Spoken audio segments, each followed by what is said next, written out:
Krajem jula 2018. godine ruska humanitarna misija uz podršku opštine Požega i Doma zdravlja Požega pokrenula je humanitarni projekat Pokretni medicinski punkt Mobilna klinika.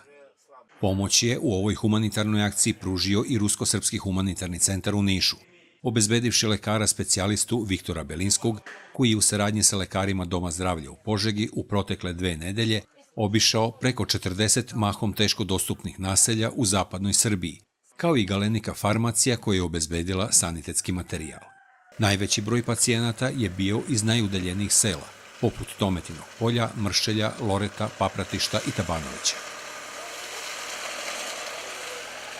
Zahvaljujući ovoj dvonedeljnoj akciji, pacijenti koji žive daleko od Doma zdravlja u Požegi bili su u prilici da besplatno obave kompletne medicinske preglede, gde su pored merenja vrednosti krvnog pritiska, nivoa šećera u krvi, mogli da urade i EKG, kao i da dobiju stručnu pomoć koja je posebno bila značajna starima i ljudima sa ograničenim mogućnostima kretanja. Među pacijentima je bilo i onih koji se nisu javljali lekaru i po 20 godina, a neki od njih čak to nisu učinili jer nemaju zdravstveno osiguranje. Svima njima je pružena besplatna medicinska pomoć.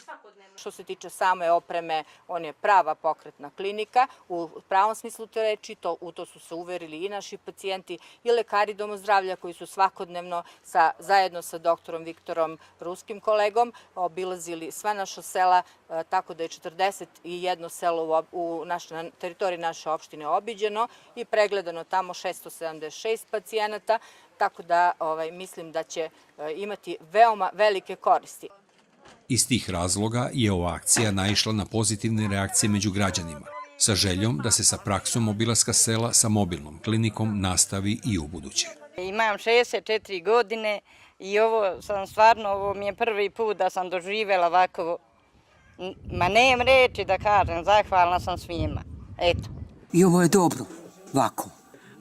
Za sve ne idem, ne mogu da idem, ja ne mogu da idem gore školu, trebam udajeno, kroz jednu šumu da iziđem, ja ne mogu da idem, noga me ova boli, ja volim što ste došli.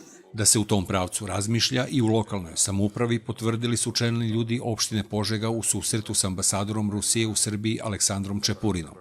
Posebno što izgradnja seoskih ambulanti zahteva veća finansijska ulaganja, pa bi ovakva pokretna ambulanta bila rešenje za većinu sela i njihovih stanovnika. Mi nismo imali jedno takvo vozilo koje je moglo da vrši lekarske preglede na udaljenim delovima naše opštine. Videli ste u protekle 2 nedelje, pratili smo čitav ovaj projekat, koliko je on u stvari ovakav jedan projekat bio neophodan da se realizuje na teritoriji opštine Požega. Godinama unazad imali smo velikih problema vezano za seoske ambulante, dostupnost i efikasnost zdravstvene zaštite u takvim predelima i u udaljenim mestima. Danas sam ponosna na moje kolege iz Doma zdravlja, na Rusku humanitarnu misiju, na moje sugrađane, na našu saradnju i želela bih da u budućnosti nastavi se i da još nekoliko projekata o kojima smo pričali u proteklom periodu realizujemo narednih godinu, odnosno 2 godine. Nakon kratkog susreta u Skupštini opštine Požega, gosti su posetili crkvu rođenja Presvete Bogorodice u selu Prilipac. Ambasador Rusije u Srbiji Aleksandar Čepurin je tom prilikom svečano uručio ključeve sanitetskog vozila direktorki Doma zdravlja u Požegi, doktorici Veri Matović, istakavši da je to znak rusko-srpske večite solidarnosti i da vozilo nije poklon države Rusije, nego dobrih ljudi iz Rusije, koji su sakupili sredstva za kupovinu ovog vozila vrednog 70.000 evra. To poklanja ne država, nego humanitarna misija. To su ljudi sakupili sredstva i mislimo da će ovo biti jedan simboličan gest, ali to će biti vrlo korisno. Hvala vam. Vašu ekscelenciju. Ambasador Rusije u Srbiji Aleksandar Čepurin sa domaćinima obišao je crkvu rođenja Presvete Bogorodice u Prilipcu i tom prilikom je istakao duhovnu povezanost ruskog i srpskog naroda. Это как бы наша традиция, она вековая, и это сербская традиция, поэтому я думаю, что это как бы знак солидарности. To jeste naša vekovna tradicija, ali to jeste i srpska tradicija i ja mislim da je ovo dobar znak solidarnosti. Здесь не материальная часть, главное, безусловно, а такая символическая близость русского и сербского народов.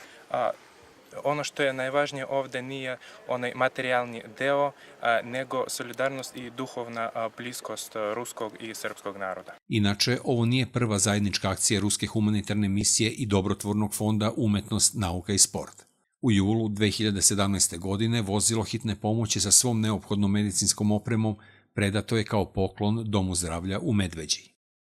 Ovaj projekat je inače jedan od najvećih projekata Ruske humanitarne misije za Balkan u 2018. godini, a u planu je da se ova inicijativa realizuje i u drugim delovima Srbije.